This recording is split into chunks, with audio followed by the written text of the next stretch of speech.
নমস্কার সবাইকে। নতুন একটা ভিডিওতে সবাইকে স্বাগত। ভাবলাম আজকে একটু নতুন কিছু করি। দুর্গা পুজোতে সবাই তো নতুনভাবে সাজে, দুর্গা প্রতিমাও নতুনভাবে সাজে, আমরাও নতুনভাবে সাজি। আমরা ঘর, জানালা, দরজা সব কিছুই তো ভালোভাবে সাজাই। তাহলে ভাবলাম মেঝেগুলো কেন বাদ যাবে, তাই ভাবলাম যে মেঝেতে আলপনা দিয়ে একটু সাজানো যাক। তবে বিশ্বাস করো, প্রচণ্ড হাত কাঁপছিল। ভাবছিলাম শেষ পর্যন্ত ফিনিশিং দিতে পারবো কি না, কিন্তু মনে ইচ্ছা আর ভালোবাসার জন্য আমি এটা ফিনিশিং দিতে পেরেছি।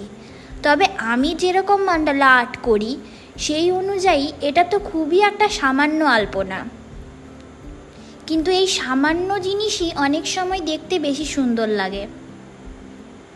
তোমরা জানিও তোমাদের কেমন লাগলো এটা।